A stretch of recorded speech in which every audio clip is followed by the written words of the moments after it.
असे तोंडात टाकताच विरघळणारे, असे मऊ लुसलुसीत. चला तर आज आपण बघणार आहोत उपवासासाठी गोळे कसे बनवायचे. तर वरईपासून भगरपासून, कोणी वरई म्हणतं कोणी भगर म्हणतं. कमेंट बॉक्समध्ये नक्की सांगा तुम्ही काय बोलतात. तर भगरला, आमच्या इकडे तर भगरच बोलतात.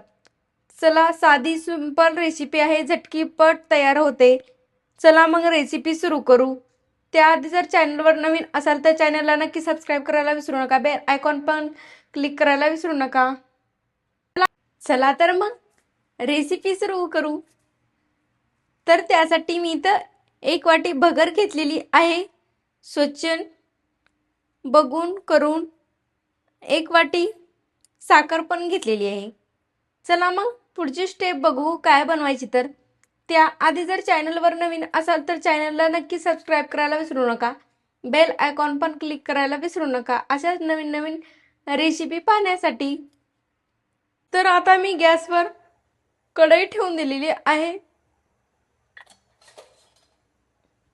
त्यानंतर ही इथे 1 वाटी भगर घेतलेली यामध्ये टाकून देते आणि भगर ही भाजून घ्यायची आपल्याला, थोडासा रंग चेंज होईपर्यंत.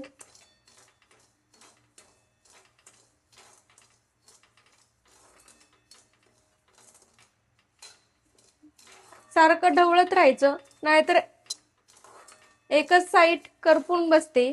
त्यामुळे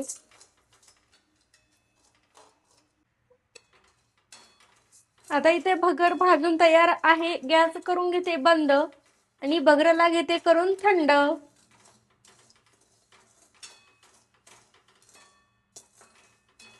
खूप छान भाजून तयार झालेली आहे. भगर पण थंड झालेली आहे. आता हिला मिक्सरच्या भांड्यामध्ये काढून घेते. आता याला मिक्सरला फिरवून घेते. जितकं बारीक पिट्टी करता येईल तितकी बारीक करून घ्यायची.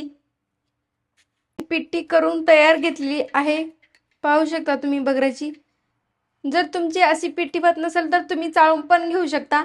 इथं मला चाळण्याची अजिबात गरज नाही, मी अगोदरच अशी पिट्टी करून घेतलेली आहे.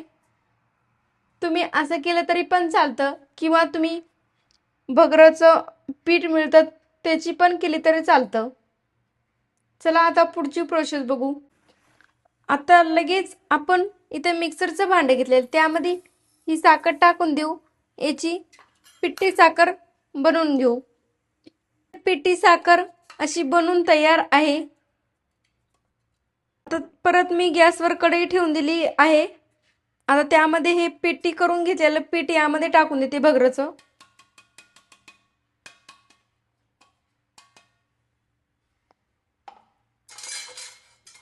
आणि नंतर याला थोडंसं भाजून घ्यायचं. कमी गॅसवरच भाजून घ्यायचं, कारण यामध्ये पिठाळ पिठाळ लागणार नाही आपल्याला नंतर खाता वेळेस.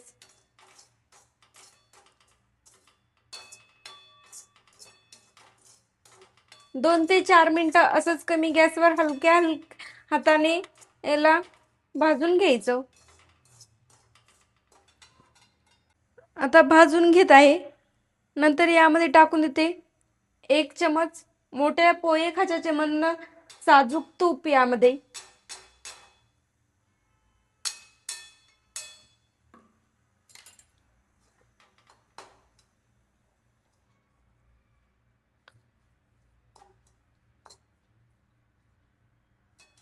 परत तुपामध्ये पण भाजून घ्यायचं.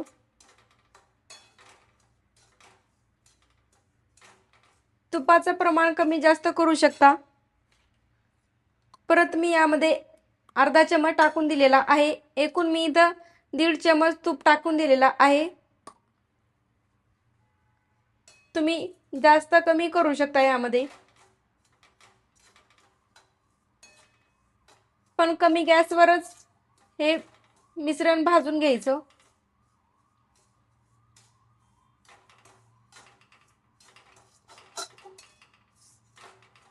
साधारण 5 ते 6 मिनिटं हे सारखं ढवळत राहायचं, सर्व एकजीव होईपर्यंत.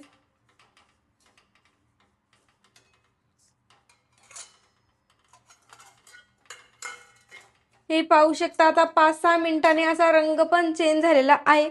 आता यामध्ये टाकून देते आपण करून घेतलेली पिठी साखर.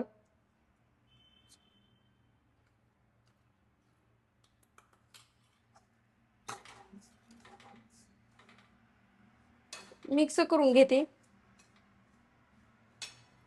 यामध्ये टाकून देते 2 चम्मच मिल्क पावडर.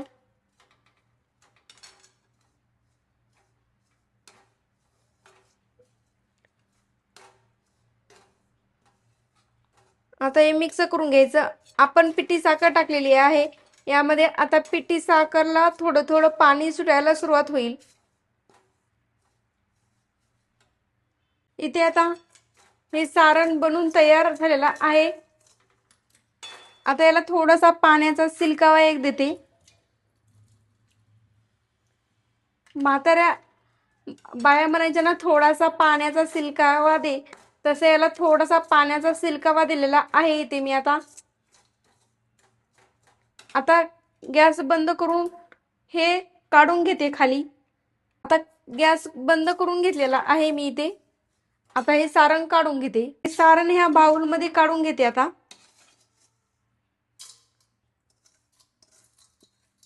कारण आपली कढई ही गरमच असते, त्यामुळे ते थंड होणारच नाही. आता हे थोडा वेळ थंड करून घेते, नंतर याचे गोळे बांधून घ्यायचे. सारण थंड झालेलं आहे. आता याचे गोळे बांधून घेते इथे मी. तुम्ही लहान मोठे बांधू शकता इथे.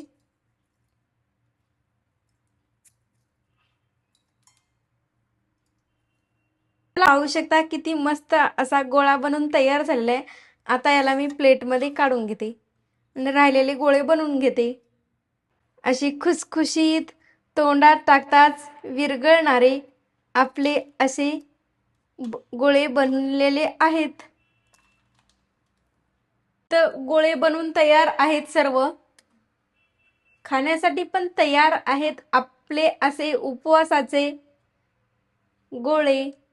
कशी वाटली रेसिपी कमेंट बॉक्समध्ये नक्की सांगा. व्हिडिओ आवडला असेल तर लाईक करा, कमेंट करा आणि चॅनल सबस्क्राईब केलं नसेल तर नक्की करा. व्हिडिओ पाहिल्याबद्दल धन्यवाद. भेटूत अशा साध्या सोप्या रेसिपी सोबत. तोपर्यंत मजेत राहा, खुश राहा, आनंदात राहा आणि एक महत्त्वाची गोष्ट खात राहा.